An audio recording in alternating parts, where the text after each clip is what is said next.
Now, it's always enthralling to watch the interaction between the US President Donald Trump and King Charles. Now, we know that Trump and Charles get along well, as did Trump with the late Queen. But the current dynamic is very interesting. Now, it's been reported this week that Trump's state visit to the UK is going to be brought forward. But this isn't at the King's initiative. Rather, UK Prime Minister Keir Starmer has moved the visit forward against the King's wishes. Meanwhile, the King and now Prince Edward, well, they've both visited Canada just to make sure that everyone knows the old colony is still on good terms with the mother country. Joining me now is writer and broadcaster Esther Krakue. Esther, what is behind the change in these arrangements? So it's more of a logistical nightmare more than anything. So we know that King Charles wrote a personal letter to Donald Trump inviting him to the UK for an unprecedented second state visit, which, if you know that US presidents are only usually given one state visit, and then if they succeed and have a second term in office, they're invited to have an informal tea or lunch with the reigning monarch. But I believe that Keir Starmer's government and the King rightly saw fit to curry as much favour with President Trump as possible.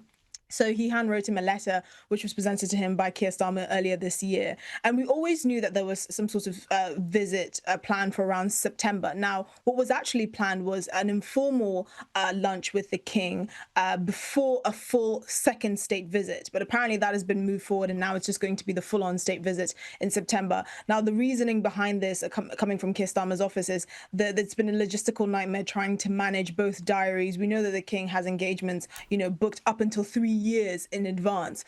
So he's a very busy man. And we also know that President Trump is going to take some time off in the summer, particularly potentially going to his golf course in Aberdeenshire in Scotland in the late summer as well. So it's just become, a planning conflict. And that's the reason why they wanted to lock this in September to try and get as much goodwill as possible. And, Donald Trump likes this sort of thing. He likes making history. He likes to be the first US president to ever be given 2 state visits, much to the chagrin of many in the media class who might think that he's not worthy of it. The Prime Minister and the King thinks it's fit, and so that's what's going to happen. But I don't think King Charles is particularly angered by it. It really is just looks like a planning issue. Now, on to more routine things. In the royal family yesterday, they marked Armed Forces Day. Can you tell us about the commemorations? Yes, so there have been celebrations and commemorations going on across the country, from Plymouth to Scarborough. The royal family tweeted, a heartfelt thank you to all the veterans and people who have served in our armed forces. And actually, the slight controversy around this was the fact that they didn't mention Prince Harry at all. Now, I don't know how appropriate it would have been to point out Prince Harry specifically, because there have been hundreds of thousands of people that have served in the British Armed Forces. But we know that Prince Harry, one of his proudest achievements, the fact that he did 2 tours of Afghanistan and reached the rank of captain in the British military before he stepped down from everything and decided to move to Montecito to be married to his wife. So we still know that is a sore spot. And actually, Prince Harry has mentioned this on a couple of occasions, the fact that he felt forced out and he didn't actually want to give up his regalia or feel like he was turning his back on the army. But again, the British royal family are just about business. They are going around commemorating the events that they need to. And I don't think this is a personal dig at Prince Harry, although I am sure that him leaving the army and the royal family in the way that he did and being stripped of all his titles and all of that was very much a sore spot still. Yeah, no, I don't think there was anything in that either, but anything to stir a little bit of controversy. Now, the UK Telegraph has reported this week that the Jamaican government has urged the King to support slavery reparations. Now, what are they seeking and what are their chances of getting it? Well, if you follow the British media more closely, this has become a sort of cyclical occurrence. I can expect a story like this every 3 to 6 months with some sort of country asking for reparations from the UK. And usually, if you dig a little deeper, it's because the government in question is in trouble back home, and their own popularity ratings are plunging. I mean, we've seen these sorts of calls for Britain to pay reparations into the trillions of pounds. Actually, I mean, completely ludicrous numbers being plucked up from the sky. David Cameron, back in the early 2010s, when he was on a state visit to Jamaica, he faced similar calls as well. The King has faced similar calls even when he was Prince of Wales. So it's something that the royal family and the British government have had to contend with many times. And it's usually people that take an ahistorical view of history that are very happy to try and push the British government to pay reparations. I mean, there's no kind of, I suppose, any moderation or any nuance with regards to the fact that it was actually the British Empire that ended slavery at great cost to the empire, and that it was very complicated, and that there were many of the slaves that were traded was traded by other Africans.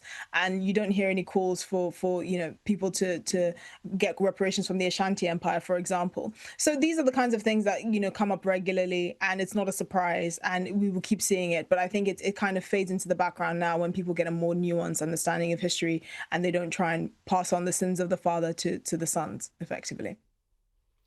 Yeah, fair enough. Now on to the Invictus Games, and we understand that Prince Harry is planning to ask King Charles and Prince William to the Games. They are being held in the UK next.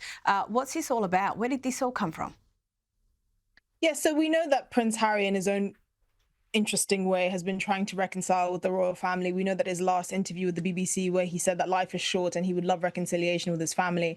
And so we understand that he's, again, reaching out to his family and extending an olive branch. And the reason why he's doing this is because the next Invictus Games is set to be in 2027. Now, I mentioned before that King Charles in particular has his diary booked almost 3 years in advance, and it's not uncommon for the Prince of Wales either. And so by getting this in the diary, I think Prince Harry is hoping that any scheduling conflict will be resolved. But I think what he's really failing to understand is not the fact that, they don't want to attend his events or anything like that. It's the fact that, particularly for the king, and I'm sure for Prince William as well, privacy is extremely important. And many of the members of the royal family, particularly the Queen, the King, and the Prince and Princess of Wales, cannot guarantee that any conversation they have with Prince Harry won't be leaked to a news outlet the following day. And that's something that I think he's struggling to come to terms with. I mean, once you've basically aired out your family's dirty laundry, or at least your side of it, in such a public way, and you've created this public rift in such a spectacular way,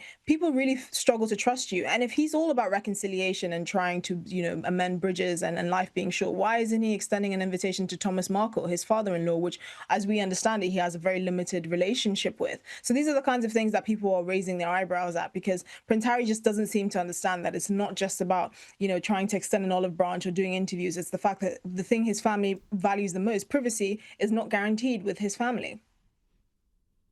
Well, and that takes me to the next point, I suppose. Look, he's spoken this week, Harry, that is about compassion, and that he regrets his role in the royal rift. Now, Esther, is this progress or tone deafness? It's a bit of both. So he did speak at the Nexus Global Summit, and the main point he was, trying to emphasize was the need for compassion. Now, on the side of him, I suppose, lamenting his role in the rift with the royal family, this has actually come from a royal author. So not actually from Prince Harry's own lips, or else that would be headline news, and we'd see clips regurgitating all over the time on social media. But this is someone who claims to have inside knowledge, and is saying, on some level, he's regretting his role in the rift. And I actually don't think so. I mean, he has said, even in his last BBC interview, that he knows that there are members of his own family that will never forgive him for what he's done, but he doesn't regret it. He feels like he needed to do that. He needed to put that out there. And for him to try and amend, or to try and, resurrect some sort of relationship from the ashes of what he's basically destroyed, is quite a peculiar thing, because I don't think on some level he really thought that this kind of excommunication, which effectively is his family have excommunicated him, would be this deep and this permanent, even in the wake of the fact that the king is undergoing cancer treatment, and in the wake of the Princess of Wales' own health issues. But unfortunately, that is the bed that he's made. I don't see his wife being particularly keen to try and heal that rift either with her family or his family, certainly. So it's just a reality he's going to have to get used to, unfortunately, because it seems like it's calcified quite significantly. Esther Krakue, a pleasure as always.